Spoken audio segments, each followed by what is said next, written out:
Good morning sa ating lahat. Bakit parang malungkot tayo? Pwede ba natin palagpakan ang ating Panginoon? Okay. So sa lahat ng mga sumusubaybay, welcome po sa gawain at salamat sa patuloy ng pagsasawa. Okay? So ngayon ay huling linggo ng buwan ng Oktubre. Tama po? Okay. Saturday din ang araw na ito ay ang ating family fellowship. Okay? So sige, ating pinag-uusapan pa rin ngayon yung mga pahayag ng ating Panginoon. Ano yung natatandaan ninyo muna natin tinalakay? Sino yung mayroong natatandaan sa mga tinalakay natin? Pagpapahayag ni Jesus tungkol sa pagiging sa katotohanan. And then, ano pa? Ano pa yung ating tinalakay? Dalawa pa yung hindi ko nasabi. Ano yung isa pa? Ay, ano yung dalawa pa pala? Kahit isa na lang, ano pa po yun? Pagpapahayag ni Jesus tungkol sa wala na? Yung kahapon, ay nung nakaraang linggo, yung bawat linggong ating tinalakay. Nung nakaraang linggo, pinag-usapan natin about sa katotohanan, truthfulness, na nagpahayag ng Panginoon na kinakailangan ng bawat isa ay dapat namumuhay sa katotohanan. Yung last, yung mga nasumunod na linggo, yung dalawa, ano yung ating pinag-aralan? Pahayag ni Jesus tungkol sa coming days. Okay. So, pinahayag po ng Panginoon yung mga darating na araw. And then ngayon, pag-usapan na lang natin ngayon yung Jesus' statement about the good steward. Yung bilang isang mabuti katiwala. Okay po? So, sige. Ako po ay samahan po ninyo sa aklat ng Lucas, chapter 12, 47 to 48. Lahat po tayong tumayo bilang paggalang sa salita ng Panginoon. Jesus' statement about the good steward. Yung tayo ba ay mapagkakatuwing pagkakas? Okay? Sige. Sama ko sa pagbabasa sa talatang ito. Okay po? So, andyan na po kayo. Sa aklat ng Lucas, pangkat 12, talatang 41 at hanggang ano po ito? Hanggang 48.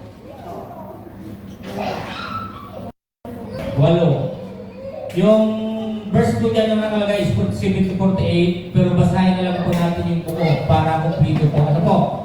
Okay. So, sige. Sa talatang 41, pag-ibasa na lang po ng parang kinabasa kasi parang nalagyan na namin yung mata ko. Talatang 41, itinanong ni Pedro, Panginoon, sinasabi po ba ninyo ang talinghagang ito para sa amin o para sa lahat? 42, the Lord said, who did is the faith and since the manager is master will put in charge of his household, save there allotted food at the proper time. 43, the slave was must find him working, when he comes will be rewarded. 44, I tell you the truth, he will put him in charge of all his possessions. But if that is hard, my master is delaying his coming, and he starts to beat the male and female slaves until they eat and drink and get drunk. 46, that slave's master will come on a day he does not speak to him, and at an hour he does not know. He will cut him to pieces and assign him a place with the unbelievers. 47, and that slave who knew his master's will and didn't prepare himself, only will be severely beaten. 48, but the one who did not know and did things deserving and blows will be beaten lightly, but will be required of everyone who has been given much, and even more will be expected of the one who has been entrusted with more. Tayo po ay manalangin. Panginoon, kami po ay nagpapasalamat, O Diyos, sa iyong biyaya. Salamat sa buong isang linggo na patuloy niyong ginawad sa amin, O Diyos. Lord, narito muli kami sa iyo na malalakas at nais po namin sa iyo, Diyos, na magbigay ng karangalan. Maraming salamat. Uli, samahan niyo kami hanggang matapos ito sa tayong pangalan ni Jesus. Ang lahat ay magsabi ng Amen. Amen. Tayo po lahat ay magkakapo. Okay, so bago tayo lumako dito sa ating ating mga points na gagawin dito sa talata ito, ay bawat isa in every occasions ay kinakailangan ang Panginoon yung nabibigyan natin ng glory. Sana yung Panginoon yung nabibigyan natin ng karangalan. In every activities, every program in our church, o sa anong ginaganap yung ating mga gawain para sa Panginoon, ang kinakailangan ay lagi nakasentro yung ating Panginoon. Sapagkat nakakahiya na ang ating pinag-uusapan ay yung ating sarili. So sa bawat occasion or events, ay kinakailangan ang ipinangangaral natin ay si Kristo. Eh kung kayo man ay na nakikita o napapakinggang mga nagsasalita na hindi na ito yung pangangaral si Kristo, hindi po yung magabubuti. Naunawaan po? Sapagkat yung ating pinag-uusapan nga natin ngayon dito, yung good steward and dishonest steward. Okay? So kinakailangan ng bawat isa. Nakakahiya na sa bawat okasyon ang sentro ay halimbawa ako. Hindi po yun maganda. Nakakahiya at hindi katanggap-tanggap na dapat pangangaral sa ating noon. Minsan, yung sarili na natin yung pinangangaral natin. Hindi po yun maganda. Uuwi tayo, ang nakalagay sa isipan ng tao ay ikaw o ako. Dapat ang dapat na ilalagay po natin sa mga nakikinig ng salita ng Diyos in every na sa Panginoon ay dapat yung Panginoon na hindi ako maganda kaya tayo ay katiwala lamang ng Panginoon. Ito po sa iyo ang yung pinagala natin sa buhay mo. Hindi ho. Naririto tayo sa bawat sa Panginoon ng Diyos. Hindi po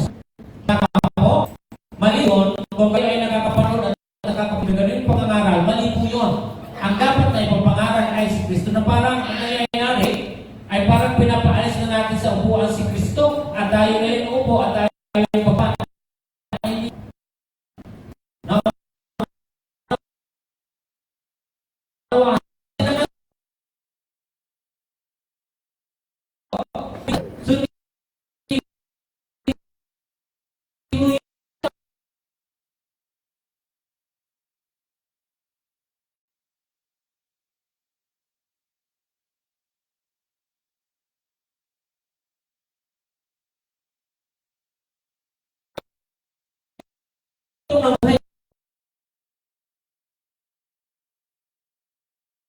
Ang katulad dito is statement of Jesus.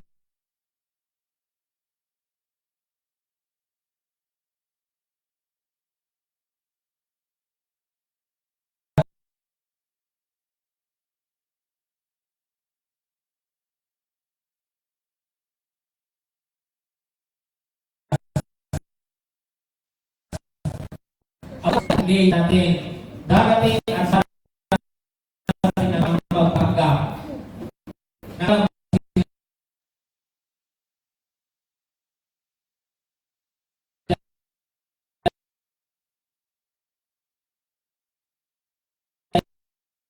yung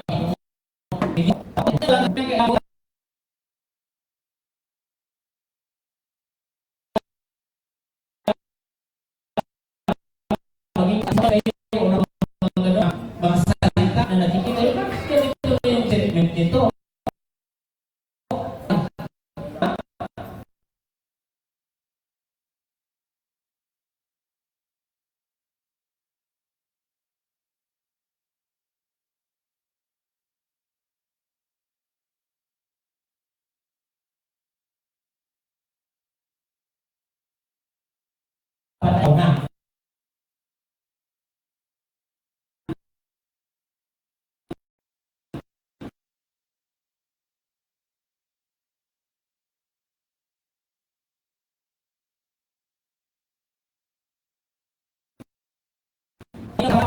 Sa labing, sa labing. Diba? Bilang isang katiwala ng Panginoon, dapat mabuti tayo, matalino tayo, matapat tayo, ginagawa natin yung kalooban ng Panginoon. Hindi yung sarili natin kalooban. Lahat sa mga natin. Baka hindi na po pangangaral ng Panginoon, kundi yung sarili niya na ang kanyang sinasabi. Maling-mali na po yun. At doon mangyayari yung panliligaw ng bawat tao. At laging tatandaan, habang ang tao ay marami nakakilala siya, nadadala natin sa politika, yung mga tao, nagagal po natin para lang ikaw ay suportahan, para lang ikaw ay pipinsahan. Hindi mo pwede. Ang pangangaral ay pangangaral. Hindi ito dapat gamitin sa anumang mga bagay. Okay? Sige. So sabi dito ng Panginoon, itinanong ni Pedro, Panginoon, sinasabi po ba ninyo ang talinghagan ito para sa amin o para sa lahat? Tulungan ng Panginoon, sino ang tapat at matalinong alipin? Yun agad yung tanong ng Panginoon. Sino yung tapat at matalinong alipin? Sabi po rito. Din sabi, hindi ba siya ang pamamahalain ng kanyang Panginoon sa sambahayan ito upang maibigay sa ibang mga alipin ang kanilang pagkain sa karampatang panahon? Halimbawa ako, di ba? Halimbawa ang Panginoon, o halimbawa ako, siyempre hahanap ako ng taong matalino. Hahanap ako ng taong wise. Hahanap ako siyempre ng tao na tapat, na magagampanan niya yung gawain niya bilang isang katiwala. Di ba? Di sabi dito sa talata, mapalad ang alipin iyong kapag dinatnan siya gumagawa ng gayon. Pagbabalik ng kanyang Panginoon. Sinasabi ko sa inyo, pamamalain siya ng kanyang Panginoon sa lahat ng ari-arian ito. Ngunit kung sabihin sa sarili ng alipin iyon, matatagalan pa bago mabalik ang aking Panginoon at simulan niyang bubugin ang ibang aliping lalaki at babae at kumain, uminom at maglasing. Darating ang panahon na ang alipin iyon sa araw na hindi niya inaasahan at sa oras na hindi niya alam. Buong higit na parurusahan siya ng Panginoon at isasama sa mga di tapat. At ang aliping naka-aalam ng kalooban ng kanyang Panginoon, ngunit hindi na hahanda ni sumunod sa kalooban nito, ay tatanggap ng mabigat na parusa. Ngunit ang alipin ay hindi nakakaalam ng kalooban ng kanyang Panginoon at gumawa ng mga bagay na nararapat niyang pagdusahan ay tatanggap na maraming magaang na parusa. Ang binigyan ng maraming bagay ay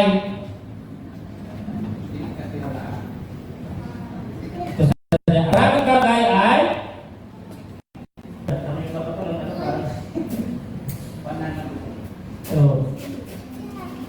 pagbasa po nito, itong talata 44, sabi dito, ang binigyan ng maraming bagay ay hahanapan ng maraming bagay. At ang pinagkatiwalaan ng lalong maraming bagay ay pananagutin sa lalong maraming bagay. So, lahat tayo mga kapatid ay mayroong mga pananagutan. Sabi ng Panginoon dito sa talata na kinakailangan mapagkatiwalaan ng Panginoon ay yung matalino at matapat. Tama po? Tatanong po tayo sa bawat isa. Tayo po lahat ay matalino.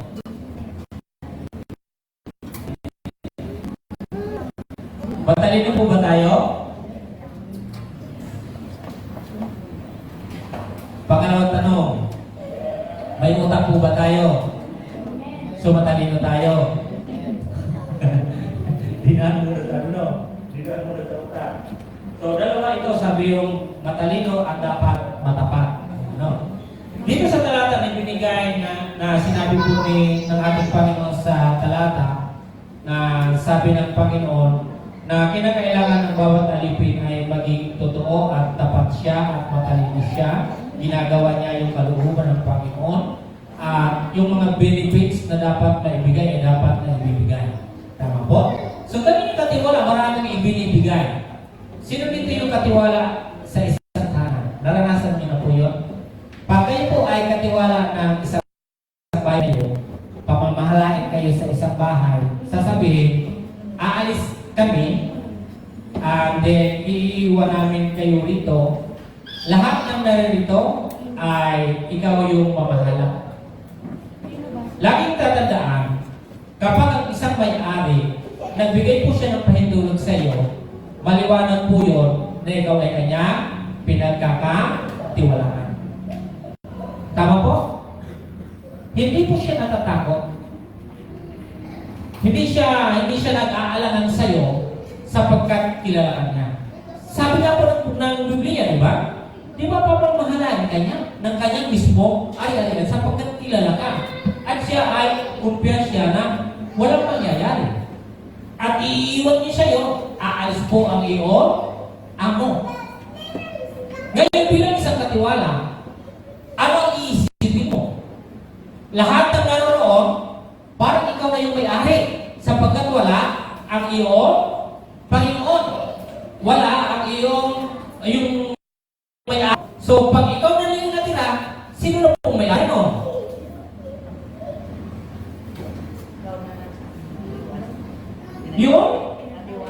Yung naiwan, yung pinagkatiwalaan. Kaya ano man yung mangyayari doon, mayroon kang pananagutan. O diba? So, bilang isang katiwala, dapat ikaw ay mapagbantay. Dapat, kung ano yung naroon, na sa pagbabalik ng may-ari, dapat walang kulang, walang bawas. Lahat ay maayos. Tama po ba? Pero kung iyong papansin po dito, itong alimbawa, yung isang alipin na sabihin, ay matagal-tagal pa yung darating. Ganito na muna yung gawin natin. Mag-inuman tayo. Di ba? Bugbugin na muna natin itong mga pinsan niya dito. Huwag na muna natin silang bigyan ng ganito. Matagal-tagal pa yun. Hindi yung babalik. Matagal-tagal pa. Pero lagi natin pagkakatandaan. Kapag pinagkatiwalaan, dapat gumawa ka ng maayos. Mahusay mong gampanan at iyong tayuan ang iyong pagiging katiwala. Hindi dapat ganun. Wala dapat abuso. Di ba? Kung ikaw ay iniwan sa bahay, huwag kang mag-ibitang ibang tao. Dapat ikaw. Okay? Kung may gagawin ka man, dapat siguraduhin mo na kontrolado mo yung lahat ng bagay. And sabi ko, there is a warning. Di ba? Mayroon pa pala yung Panginoon dito sa ating pinasa. Sa oras na gano'n yung kanyang ginawa, ay mahigpit siya, paruno, sahan. Ibig sabihin, may kapalit po yung gagawin mo kung ano man mangyayari po doon, may warning po. There is a warning. Kaya mayroon pong punishment na mangyayari po rito.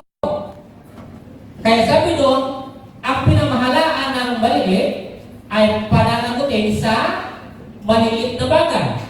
Ang pinamahalaan sa malaki ay ito'y pananagutin sa malaking bagay. Kaya, tulad sa amin, sa bawat mga leader ng bawat simbahan, mag-isip yung bawat leader. Sapagkat lahat kami ay mayroong pananagutan. Kung ano yung pinagkatiwala sa amin, gaano man siya kalaki o gaano man siya kaliit, dapat kami ay mapagkatiwalaan. Tama po? Bilang sa katiwala, oo, yes. Ina po natin na talagang tayo yung talagang katiwala na parang tayo may-ari. Pero huwag po natin aabusuhin minsan yung pinagkakatiwala sa atin. Tama po? Baka para pagdating ng araw, baka sabihin natin hindi na yun sa kanila. Kanila pa rin yung pinagkatiwala lang yan sa iyo.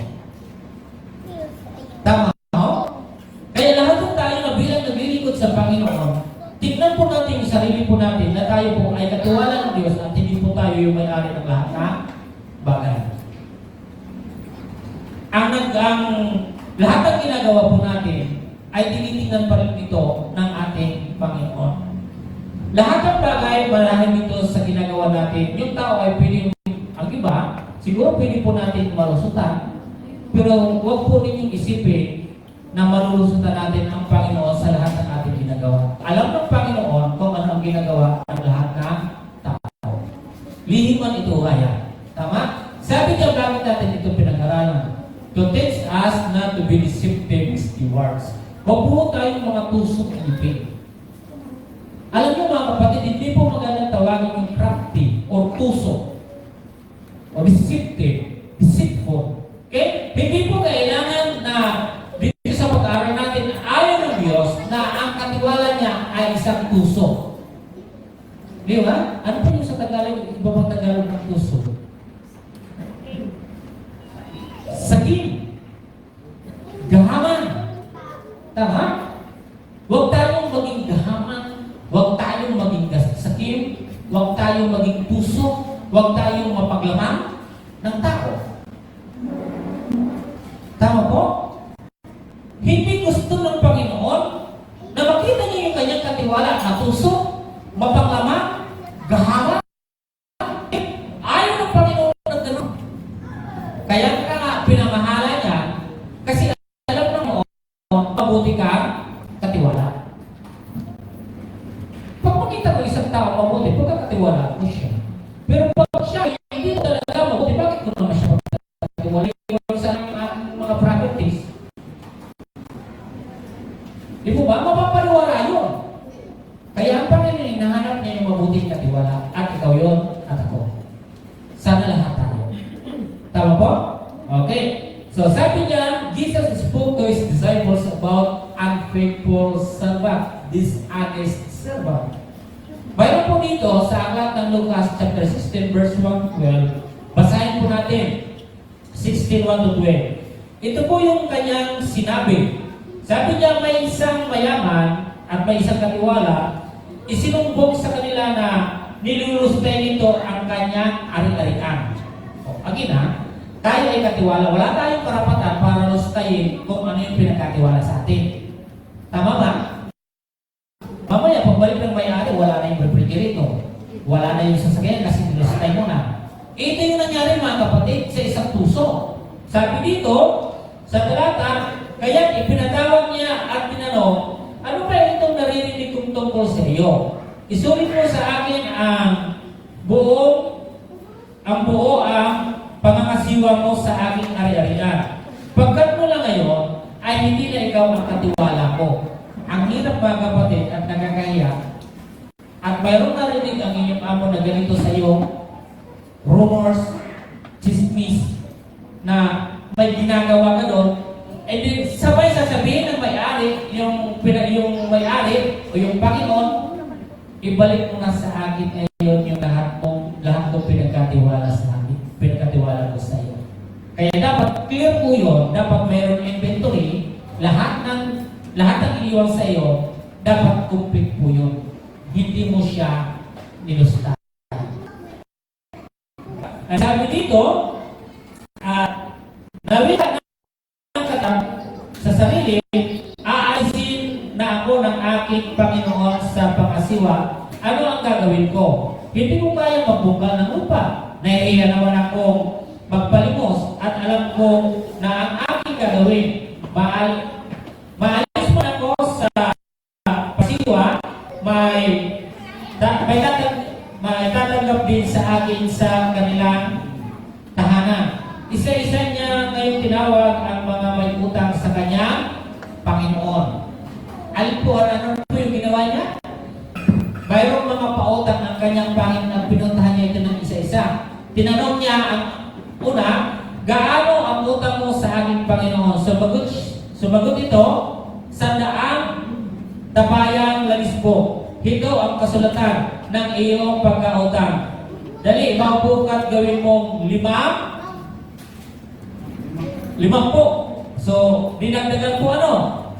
Sabi niya, sabi ng katiwala, nagkatiwala at tinanong naman niya ang isa, ikaw, gaano ang tumagot ito, 100 kabaktribo. Dito ang kasulatan ng iyong pagkakautang. Wika niya, isulat mo 80. Ganun po katuso yung alipin.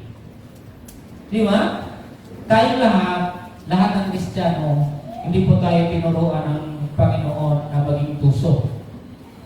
Tinuruan tayo ng Panginoon na maging mabuting katiwala.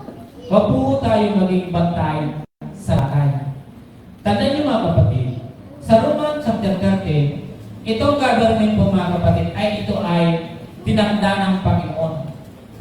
At diyan ay mayroong mga nakalagay po diyan ng mga tao sa bawat departamento ng gobyerno. At ang bawat isa po doon ay pinagkatiwalaan. Tandaan po natin ang pamahalaan itong ating bansa ay tinanda o tinatag ng ating Panginoon. Lahat tayo dito ay pinagkatiwalaan. Dapat tayo ay minamahal natin kung ano yung nilagay ng Panginoon. Tama po? Kaya tayo bilang mga Kristiyano, nakalulungkot. Di ba? Nakalulungkot. Halimbawa ako, na dapat ako, alam ko yung ginagawa ko bilang nangangaral ng salita ng Panginoon. So, kinakailangan, hindi dapat ako yung nangunguna para sa kabulastugan, para sa mga bagay na hindi magaganda. Hindi dapat ako na highlights doon sa mga bagay na nagmasasama ng ating Panginoon. Kundi dapat ang nakikita sa ating lahat bilang katiwala ng Panginoon ay dapat sana tayo nangunguna sa kabutihan. Hindi dapat tayo nangunguna doon sa kalukuhan. Hindi dapat tayo nangunguna sa pagdadaya. Dapat nangunguna tayo sa katwiran. Di ba? Hindi dapat tayo napipintasan. Dapat lahat ng Kristiyano, lahat ng leader o miyembro man, ordinary man, o yung Kristiyano ka, basta Kristiyano sumusunod sa Panginoon, hindi ka dapat napipintasan. Di ba? Nakakahiyang mapipintasan ka ng mga tao, nag-aaral ka ng Biblia, sa bawat pagsasalita mo, nagsasabi ka ng mga verse ng Biblia, tapos ganun yung nangyayari, ikaw yung napipintasan ng magnanakaw, urap ka, so hindi yung maganda. Bilang katiwala ng Panginoon, dapat talaga tayo ay mapagkakatiwalaan. Dapat yung mga tao tumitingala sa iyo, na tinitingnan ka na ikaw ay mabuting tao. Pero ang masakla po nito ngayon, baka ikaw pa ngayon namumuna doon sa hindi maganda mga usapin. Hindi po yun maganda. Di ba? Dahil kayo, sa bawat samahan natin, di po ba? Sa bawat trabaho ninyo, magpakita po kayo bilang isang manggagawa, ay nakarapat-dapat kayong katiwalaan. O di ba? Dito mga kapatid, sa, ano dito yung may nagwawali sa pangalan mo? O si Tupad. Sino yung mga natupad na yung pangarap sa Tupad? O, ilang oras ba yung pagpapatupad ng Tupad? Ilan? Dapat mapagkatiwalaan yung mga nasa Tupad. May mga nagpapatupad po niyan na hindi pa pagkakatiwalaan, pero ikaw ay Kristiyano na nasa baba, dapat ikaw ay magpatupad ng nararapat na ipatupad. Puro tupad na lang to O, di ba? Yung tupad ba? Pag sinabi 4 hours, ilang oras ka magtatrabaho? 2 hours. 4 hours. Ilan? Hindi lang tinutupad yun, Pastor. Ay dapat tuparin po ninyo. Sabihin natin, mayroon hindi dapat. Ikaw ay Kristiyano, huwag mong dayain ang sarili mo. Sinabi doon na sa taas, mayroon kayo nakita hindi tinutupad 1 hour lang yung picture, huwag niyo siyang dayahin. Dapat gawin mo yung dapat ninyong gawin kasi kayo ay katiwala na pag na-opisina kayo dahil 2 oras, 1 hour lang, tatanungin ilang oras, sasabihin mo 4. Anong religion mo? Ha? Kristiyano, ano ka ba? Bunagin po ako. Nakakahiya ka, tapos nagtrabaho ko lang ng 1 hour, 2 oras. Samantala, ang alam mo ay 4 na oras. O, di ba? Dapat gawin ninyo yun. Alam niyo bakit mga kapatid?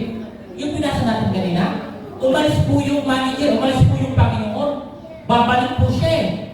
Minsan, kadalasan ng mga tao, pag walang tumitingin, sinasamantala. Hindi, wala naman. Saka na lang natin gawin. O, yun yung nasa natin kanina. Di ba? Ang Kristiyano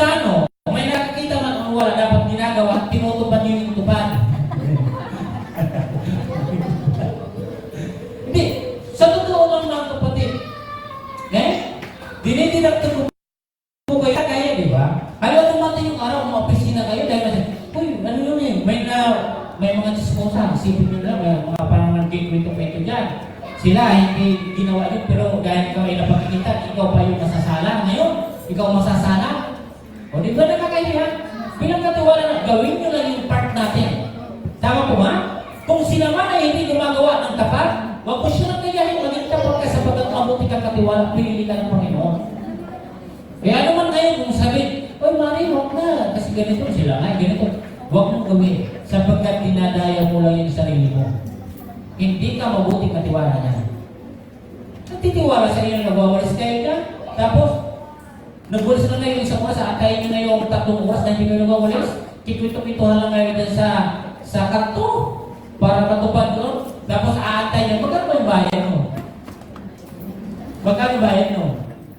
Ilang araw ba yun? Hindi ko po yun ang kaya nagtatanong ako 10. Magkano po yung ang pinabayan? 6,000. O, siya din yun 6,000? 10 araw po yun. O, 10 araw siya. So, magkano yung isang araw?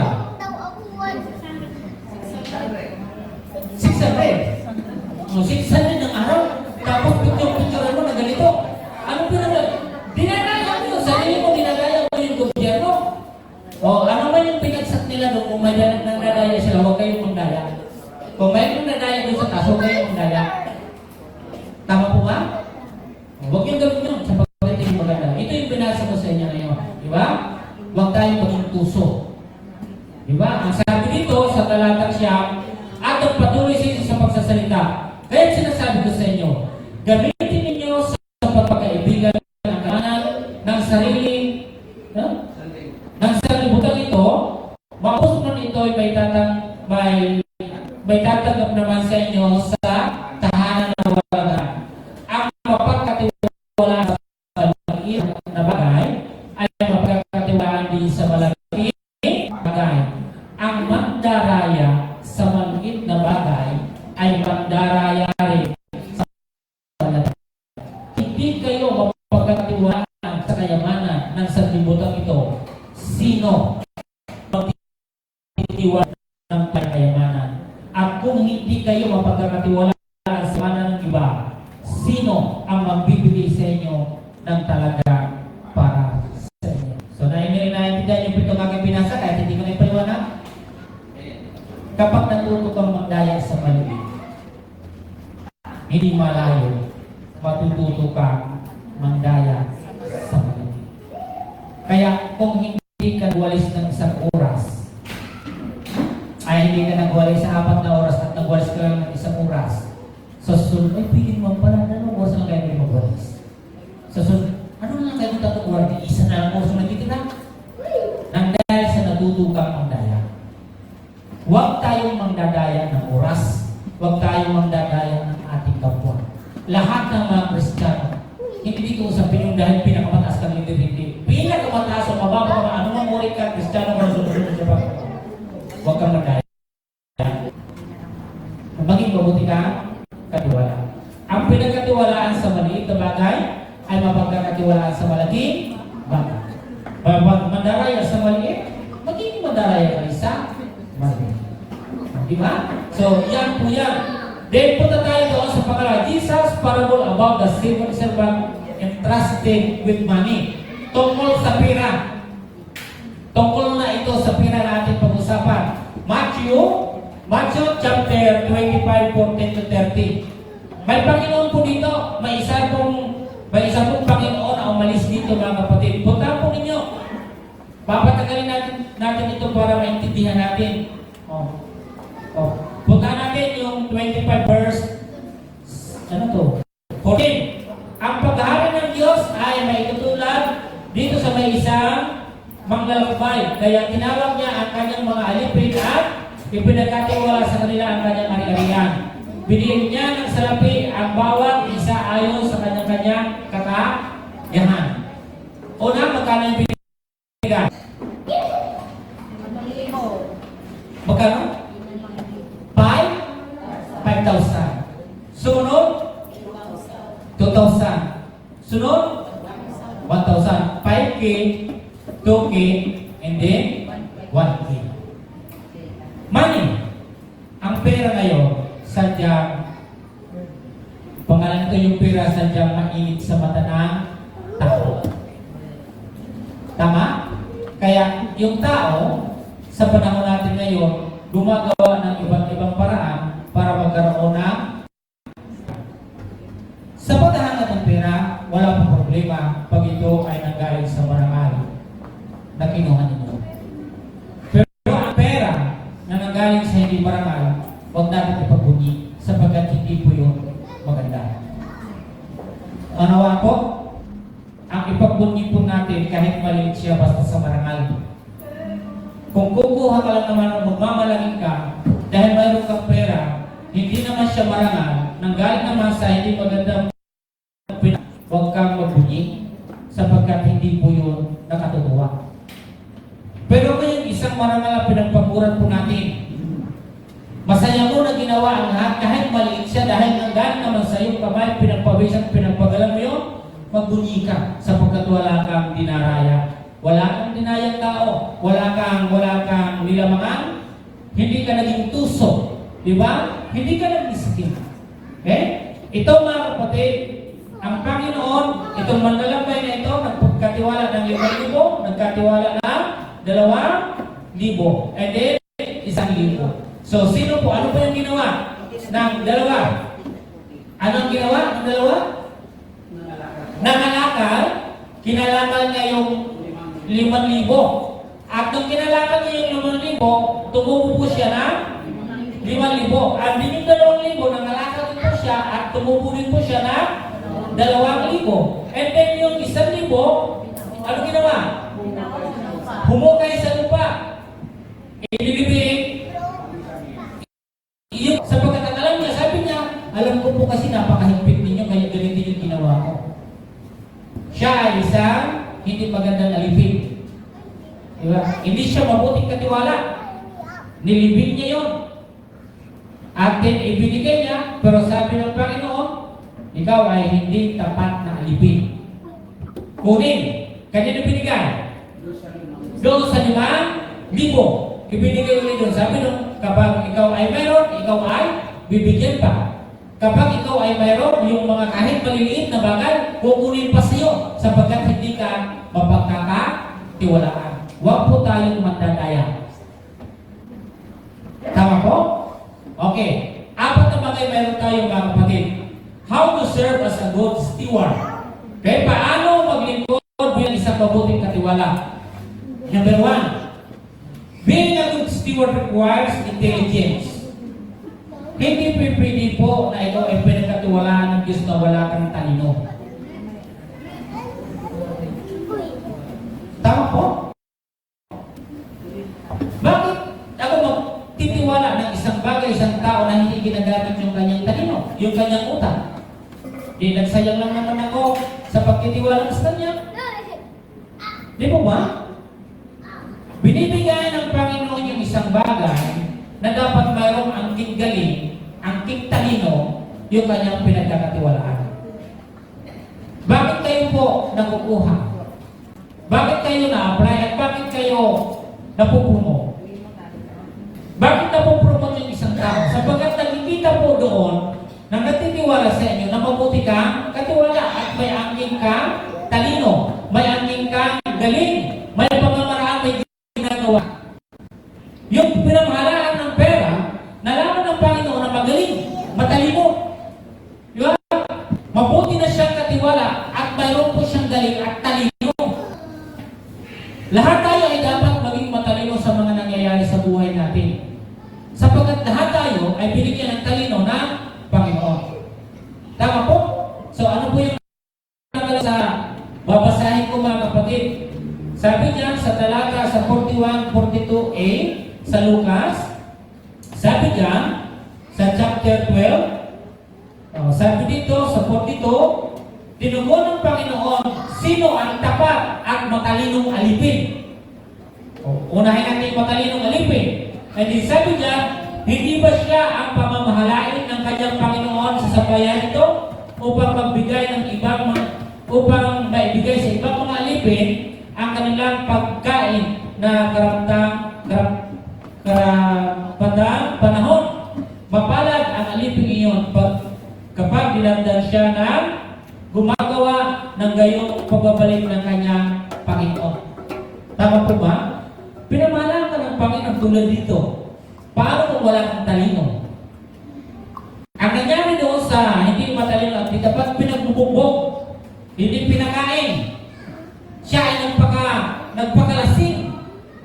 Yung kanyang ginawa sapagkat wala siyang talino. Di ba? Yung alipin na nilibing dahil wala po siyang talino, ang lang na mahigpit, wala siyang ginawa sa 1,000. Ang ginawa niya ay inilibing. Pero yung may ating talino, anong ginawa? Dinamit. Yung 5,000, naging 5,000. Yung 2,000, nagkaroon ng 2,000. Sumubuti silang katiwala.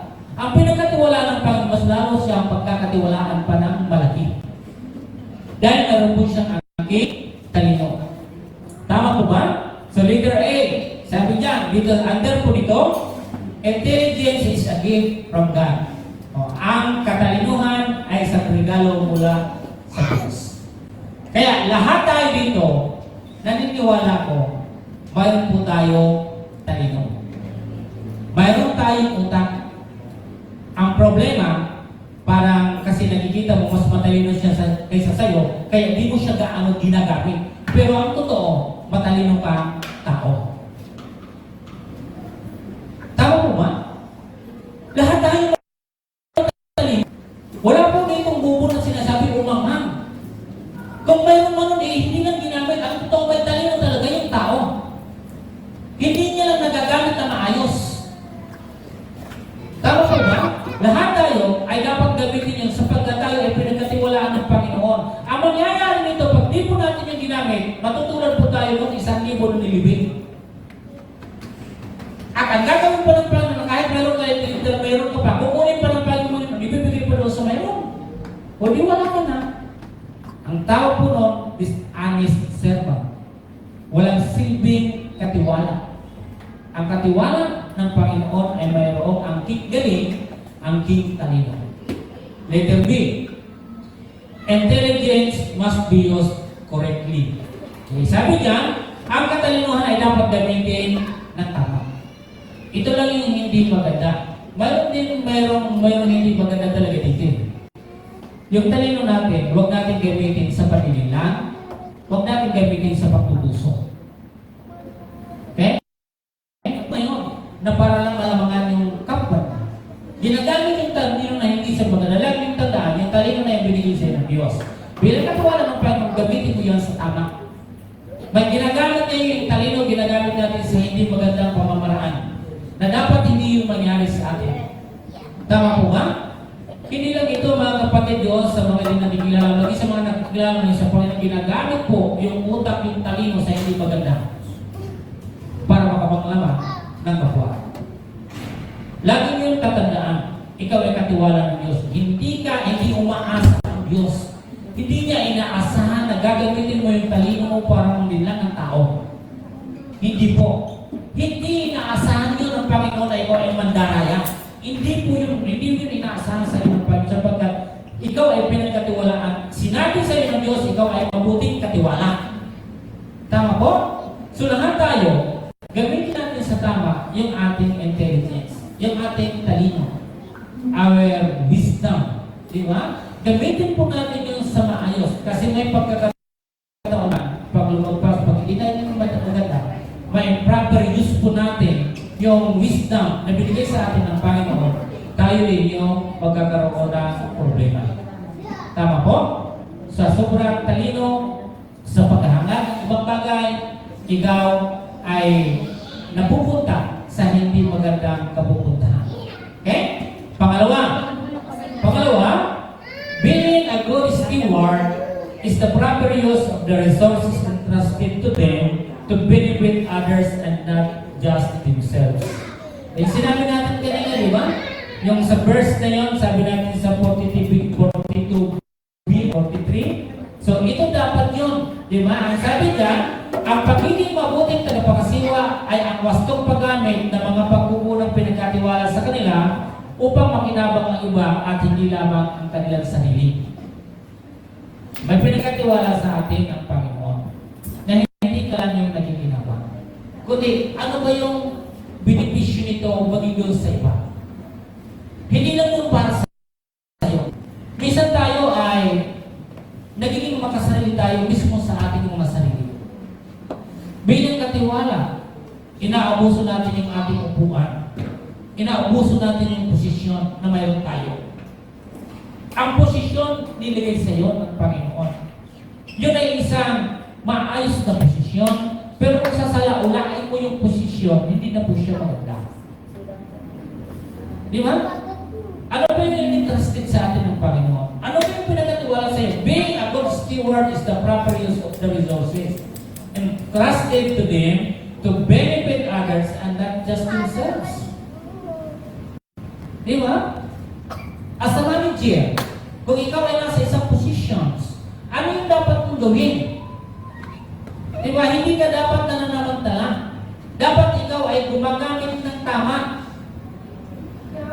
Ako naniniwala kasi doon sa mga Kristiyano, mayroon siyang matinong isip. Di ba? May matinong siyang pag-iisip. Dahil sabi ng Panginoon, ang pagiging mabuting tagapangasiwa ay gamit ng mga mapagkukunang pinagkakatiwala. Kung mayroon sa'yo binigay, ang maglalakbay na yun, dapat gamitin mo siya sa maayos. Na hindi lang ikaw, kundi nakapaglulunod ka rin sa ibang tao. Pero dahil nga doon sa mga tao, sa masamang nangarin, di ba? Sa pagkaroon natin ng masamang nangarin, doon nangyayari lang talaga yung hindi maganda. Nagiging tuso ka. Diba? Hindi ka nagiging tapat na alipin. Eh dapat tayo lahat ay maging totoong alipin. Diba? Hindi ka tinawag at bakit natin pinag-aralan ngayon? Pinag-aaralan natin ngayon ito is to teach us not to be deceptive stewards. Hindi ka maging deceitful or crafty. Ayaw ng Panginoon na ikaw ay maging tuso. Ayaw ng Panginoon na ikaw maging gaman. Ang sinabi ko sa atin, binasa sa chapter 12 ng Lucas, ay magamit mo at mabigyan yung iba. Mapakain yung iba. Diba? So, dalawang bagay, ang dito, let be selfish. Huwag po tayo yung nagiging makasarili. Ang katiwala ay hindi dapat makasarili. Then, pangalawa, let us not be deceitful or greedy. Kaya sabi niyan, huwag tayong maging mandaraya o gahaman. Pag ang tao po ay napamahal sa salapi, yung result po nun ay nagiging gahaman na po siya sapagkat napapamamahal na po siya sa salapi. Diba? Hindi na maganda yung takbo ng utak niya sapagkat andyan sa kanya ay parang na lamang lamat, parang lamang sa maging gahaman. Hindi maganda. Ang katiwala ay dapat mahusay po siya. So, mayroon akong i-share sa inyo nung nakaraan last year, pumunta po tayo na nagkaroon ng baha ng Marilina po kasama po tayo Sir Marino. Pumunta kami doon. Ano mo kapatid, ang una namin pinagkakaingatan, yung binibigay lagi dito ng pera. Ang pinagkakaingatan namin yung pera, yung kung may nagbibigay ng itlog, may nagbibigay, mga maliliit na bagay po yun. Pero doon kami nagiging maingat.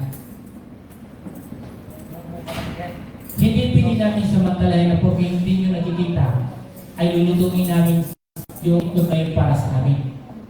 O yung gamit ninyo dyan, na nilagay dyan, ay gagamitin. Alam niyo yun, hindi po namin ugali yung pananamantala. Hindi po yung maganda. Yung lahat ng pera na pinadala, yung lahat ng itlog ng lahat dito, nakita nyo. Yung niluluto, lahat dito ng dinala po natin, lahat po ay naginawa. Kung ilan po yun, kung magkano po yun, ano po yun lahat? Yan yung hinahanap kasi ng Panginoon.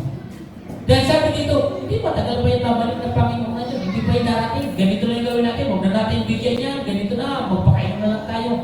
Hindi gano'n. Hindi gano'n ang katiwala. Hindi ganyan. Di ba? Kaya, ang katiwala ay dapat ikaw ay sinasabi niyan ay dapat hindi ka gahaman. So, bigay ko sa inyo, pumunta kami doon. Alam niyo kung bakit kami lalo pa kami sobrang natuwa? Ilan ba yung dala natin kaldero? Dalawa po. O, dalawang kalderong lugaw po yun. Gusto sumama ni Esther, Jubilee man makasama yan. Hindi talaga yung makakasama kasi may bago. O, di ba para may experience nyo? Dinala namin yun doon sa ano. Ang problema namin yung sasakyan pa ano. Kaya nandiram kami ng sasakyan, sabi ko, naku, pag umalis itong sasakyan, problema kami dito kasi ito, hindi pa siya nakakaakyat. Mayroon pa siyang sira. Ito paano ba ito? Pero alam niyo, sa biyaya ng Panginoon, sa dami namin nun at mga dala-dala namin, kinaya ng owner, di ba? Kinaya ng owner, no? At ang kagandahan, nung dumating na po kami doon, santo ninyo ba yun? Santo ninyo yung huli natin pumuntahan na doon sa may Marikina. Ang dami pong tao nun. Ang nangyari yun nun ay kasama pa ito si Prince eh. Si Prince, alam ko kasama yun si Prince. Yung marami alam niyo po yung sinabi ng mga tao sa'yo. Ayos to yung ating pagkain, may itlog na, may tinapay at mayroong lugaw. Sabi, ito na aming kinain na. Pero alam niyo yung tinapay na yun, kasi kami nagparang nakaskulan na yung tinapay namin. May biglang ginamit yung Panginoon na pumunta doon, nakasama namin doon sa pagbibigay. Kaya naparami po, dami pong tao doon. Okay? Kinikwento ko yan sa inyo mga kapatid. Kasi gusto ko po sa inyo ibigay, encourage po, na mas maibig, na maging mabuting katiwala.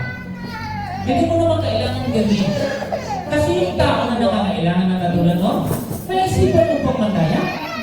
Yung binigay dito na pera sa iyo ng tao para ibigay doon, babawasan mo pa ilang porsyento yung ibibigay mo. Hindi mo naman kailangan yung gawin. Kasi sabi ng Panginoon, there is a warning. Sa lahat ng gumagawa ng hindi maganda, may listahan ng Diyos. At pagdating ng araw, kung ano yung ginawa mo, sisigilan ka ng Panginoon na napakahigpit. O, di po ba? Yun ang hindi tinatata. Yun yung isang hindi niya aware ng isang katiwala.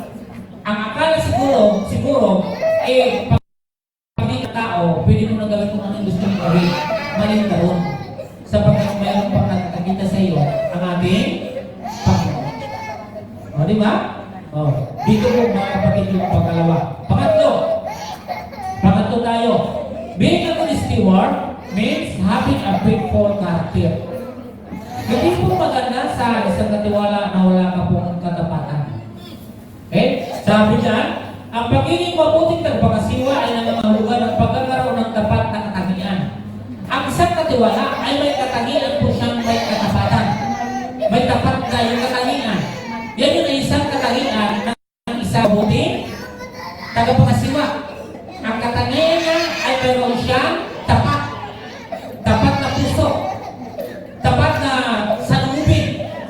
Okay? Tapat na pag-uugali. Dapat yun po ang mayroon tayo. Hindi dapat siya nawawala. Kaya sabi rin sa ating ng Panginoon, talino at tapat na alipin. Ang sabi po ng Panginoon sa tumupo ng 5,000 at 2,000, sabi niya, welcome, my faithful servant. Kung mapagkasa po ninyo sa aklat ng Matthew, chapter 25. Sabi niyo, welcome, my faithful servant. Dahil matapat ka, ikaw ay makakabahagi ng ating kaligayahan. Sabi ng ating Panginoon. Okay? Sabi dito, sa talatang aking nabanggit, sa 42, and then verse 44, then 46. Basahin ko po. Sa 42, tumugon ng Panginoon, sino nga ang tapat at matalinong alipin? So, isa, dito yung matalino, isa pa dito yung matapat. And then sabi dito na ang sinasabi ng pag-ibig, siya ang pamamahalain ng kanyang Panginoon sa bayan nito upang magbigay ay sa ibang mga alipin ng kanilang pagkain sa karapatang panahon. 44. Sabi niya, sinasabi ko sa inyo, pamamahalain siya ng kanyang lahat ng ari-arian nito. Ngunit kung sabihin sa sarili ng alipin iyon, matatagalan pa bago magbalik ang aking Panginoon at simulan niyang bubugin ang ibang alipin lalaki at babae at kumain, uminom at maglasing, darating ang Panginoon ng alipin niya unang araw na hindi niya inahan at sa oras na hindi niya alam, buong higit na parurusahan siya ng Panginoon at isasama tapat. Parang kamatis, yung bulok, tabi yung bulok sa maraming maayos na kamatis, ang ginagawa po ng may-ari ng kamatis, kukunin yung tatlo bulok. At kung may bulok doon na kasama, ay may bulok doon, yung bulok na naroon, ilalagay doon sa kapwa niya, bulok. At hindi tayo bulok. Panawa po niya. Sabi po dito, kukunin yung di tapat sa mga kaparehas na di tapat. Ang kapamat na bulok, isasama po siya sa kapwa niyang bulok na kamatis. At galing mas buwan.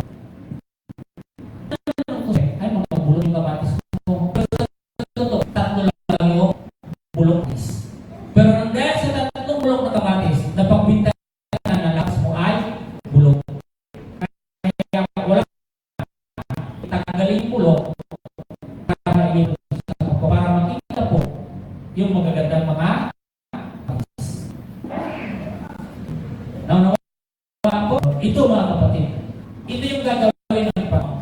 Kaya sabi niya dito, being a good steward means having a faithful character. Mayroon siyang katangian.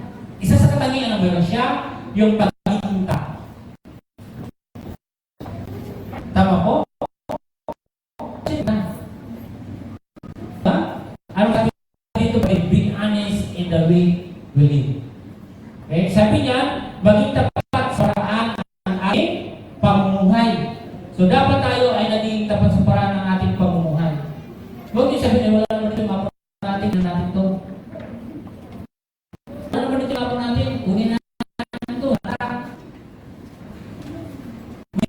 Minsan umayon ng gano'n, nung panahon hindi pa kayo Kristiyano, sa akin, umabot hindi po. Ang ginagawa po namin, kumukuha kami ng pili. Na tapos, yung pili kasi ng tiya ko, mga sinama po yun, marami po yun, maraming pili. Nagbibinta kami doon, tapos pagkagabi, kumukuha kami ng pili na kinakain namin. Na halos yung binita namin, kinain namin. Niluloko namin yung tiya namin, nakasako po yung namin, para nakuha kami, papatay ulit. Basta ko lang, nabawasan na namin napakaraming pili. Diba kaya sabi dyan, sabi na banggit is, kinakailangan ay, sabi dito, sabi niya is being honest in the way we live. Maging tapat tayo sa ating mga pamumuhay. Kasi sa totoo mga kapatid, lahat ng ginagawa natin, ipagsusulit natin yun. Di ba yun alam ng iba? Pero kapatid at kaibigan, mayroong hahatol sa atin. Mahigpit yung ibibigay sa atin ng parusa. Ang masaklap nun, tagalin ka. Kasi ito nagiging ka permission dito ng mga matitino. Umalis ka na dyan, tagalin ka dyan, dito ka. Hindi ka na kapagbibigay ng maayos na dyan, o dito ka sa kabila. Para sama-sama kayo dyan. O dahil bulok yan, ay bulok ko lang kayo lahat yan. Kaya yung magaganda, dito kayo sapagkat magaganda. Ayaw ng Panginoon, ayaw ng Diyos na nasa samahan ng bulok. Yung mga matatapat, yung mga yung buti, katiwala ng Panginoon, ayaw na huwag tayo magpagod.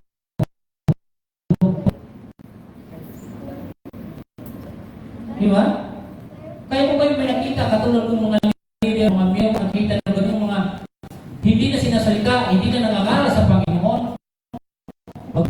Ang maganda natutuwa pa, pinapalakpakan pa.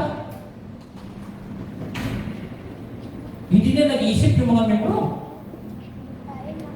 Sabi nila, walang nag-iisip, nagawin magpapalakpakan, sisigaw pa sila, nasasayaw pa sila na ganyan. Hindi na nga pinapangaral siya. Sabi nila, ito parang siya ang Panginoon Isus sa trono, siya yung upo eh.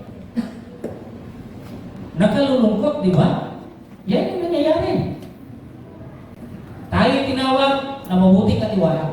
Huwag tayo magpakalulo sa pinagkatiwala sa atin. Sapagkat darating ang araw, kukunin niya ng Diyos eh. Babalik siya. Tama yung ginawa ng 5,000 at 2,000 eh. Diba?